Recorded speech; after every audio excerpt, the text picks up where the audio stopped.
So, at that moment, the Virgin Mary addresses humanity and gives a piece of advice that she knows cannot do anyone any harm. Do whatever he tells you. That's enough. If we take this short sermon of the Virgin Mary, with which we could Christianize the whole planet, it is very simple. Do whatever he tells you, everything he tells you, because he never makes mistakes. I know whom I have given birth to. I know what kind of birth I had. I know which angel I spoke with. I know who the Son of God is. I know who the Father is. I have lived this revelation. I have lived this calling.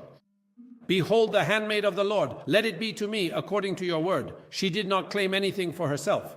The Virgin Mary possesses theological knowledge beyond the theology of divinity itself. The Virgin Mary did not prophesy. There is only one prophecy attributed to her. From now on, all generations will call me blessed, for the Mighty One has done great things for me. Glory in the first chapter of Luke. That is why we call her the Theotokos and the Mother of Light. So here is a very simple calling. Do whatever he tells you. That is the first idea. And what does Christ tell us to do? To take up our cross and follow him? See how simple this Sunday is. To take up your personal cross, meaning if you are married, you must also please God. If you have become a monk, you must also please God. If you are a widow, you must also please God. If you are single and have never been married, nor have you become a monk or gotten married, you must also please God. In other words, each person in their own place must please God. There is no true form of outward Christian life, so to speak, that ever lacks essential morality, dignity, humanity, holiness, asceticism, mysticism, righteous Christian deeds, or genuine kindness. Of course, you might say, yes, but what about humility? We do not know how to authenticate humility. When it comes to humility, we must let Christ show us.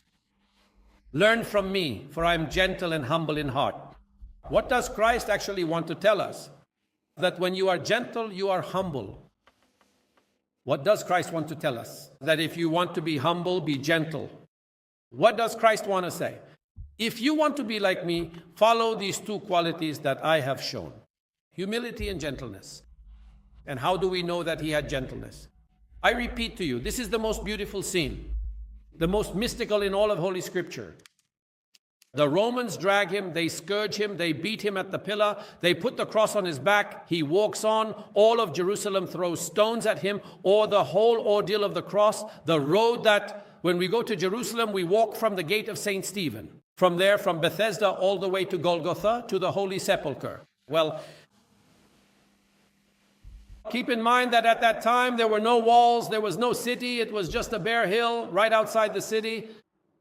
And this poor Christ from the house of Caiaphas goes toward the top of Golgotha to be taken from the praetorium at night, brought to the praetorium, and in the morning to Pontius Pilate. And from there he is taken in chains, beaten, scourged, carrying the cross on his back all the way to Golgotha. So to the very spot where today that place is marked, where the rock is split. And throughout this entire act of humiliation, Christ does not protest. Christ does not react. On the contrary, he turns to the women of Jerusalem who are weeping bitterly because women are more prone to tears. And he says, daughters of Jerusalem, do not weep for me. Weep for yourselves and for your children, for hard times are coming. And what does he say on the Mount of Olives as he looks at the city of Jerusalem? Do you see these stones? Not one stone will be left upon another.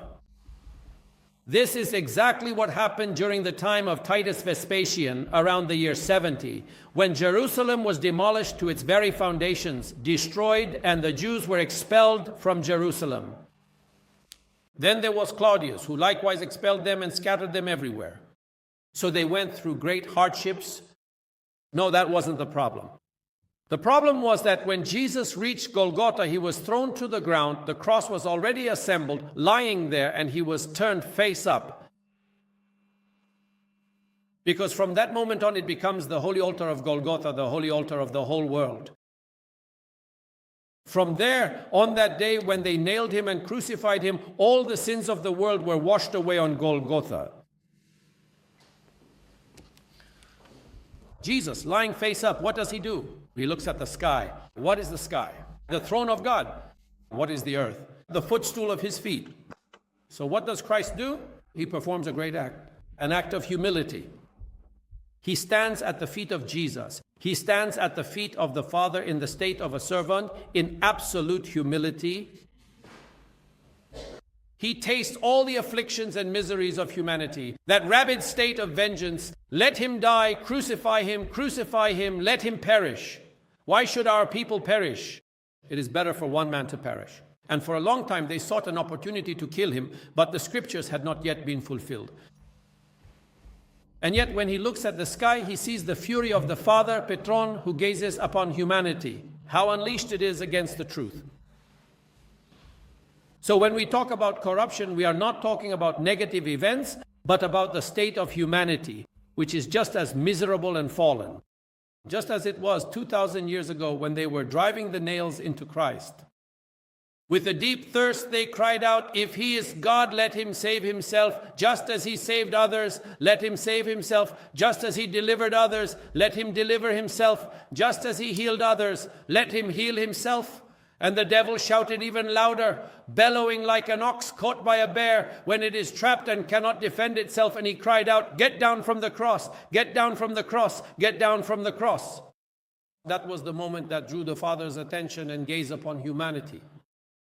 And he saw his Son covered in blood, stretched out from every joint and nailed down. It goes without saying that at that very moment, the Father could have wiped out the world in an instant.